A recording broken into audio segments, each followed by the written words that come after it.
ఓం నమో వెంకటేశాయ. బోలో గణేష్ మహారాజ్కి జై.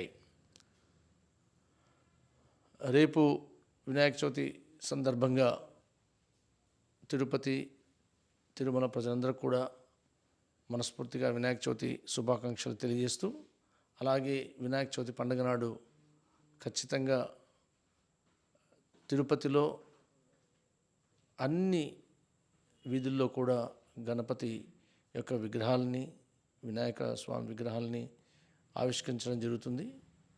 అందరూ పిల్లలు కూడా భక్తి శ్రద్ధలతో, పిల్లల నుంచి పెద్దల వరకు కులమతాలకు అతీతంగా జరిగే పండుగ వినాయక చవితి పండుగ. పిల్లలు సందడిగా చాలా సంతోషంగా ఈ పండుగ చేసుకుంటారు. కానీ మనము చాలా తగు జాగ్రత్తలు తీసుకోవాలి.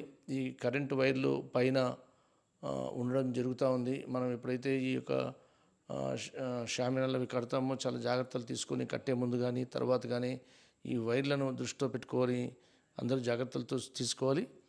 అలాగే పండుగ సందర్భంగా మనందరం కూడా మట్టి విగ్రహాలనే పెట్టాలనే విషయాన్ని, ఎందుకంటే పర్యావరణము కాలుష్యం పడకుండా ఉండాలంటే మనకు ఖచ్చితంగా మట్టి విగ్రహాలను పెడితే ఖచ్చితంగా మనం పర్యావరణాన్ని పరిరక్షించే వాళ్ళు అవుతాం. కాబట్టి ప్రతి ఒక్కరికి విజ్ఞప్తి, వాతావరణ కాలుష్యాన్ని పెంపొందించకుండా ఉండే విధంగా మన వినాయక స్వామి విగ్రహాలను పెట్టుకోవాలి. ప్రతి ఇంట్లో కూడా పెట్టే విగ్రహం కూడా మట్టి విగ్రహంతోనే చేస్తే ఖచ్చితంగా ఈ పర్యావరణం కాలుష్య రహితంగా ఉంటుంది. కాలుష్యానికి మనం దూరంగా ఉంటాం. కాబట్టి ప్రతి ఒక్కరు కూడా, అలాగే ఈ యొక్క లిక్కర్ కూడా బ్యాన్ చేయడం జరిగింది.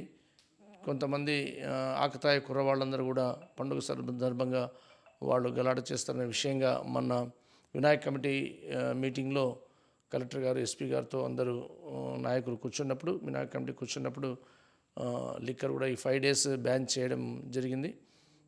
కాబట్టి ఈ క్లబ్ డ్యాన్సులు, బ్రేక్ డ్యాన్సులు అనేవి పెట్టకుండా ఖచ్చితంగా భగవంతుని కీర్తించే పాటలు, ఎంతో భక్తిరసమైన పాటలను మాత్రమే ఈ యొక్క వినాయక విగ్రహాలు పెట్టిన ప్రతి చోట పెట్టాలని అందరికీ మనస్ఫూర్తిగా విన్నవించుకుంటూ, మనం మట్టి విగ్రహాలని మనం ప్రమోట్ చేద్దాం, పర్యావరణాన్ని కాపాడుకుందాం, కాలుష్యరహితంగా మన వినాయక చవితిని తిరుపతిలో మనం చేసుకోవాలని తెలియజేస్తూ, ఈ అవకాశం ఇచ్చిన మన GDR ఛానల్కి ప్రత్యేక ధన్యవాదాలు తెలియజేస్తాను.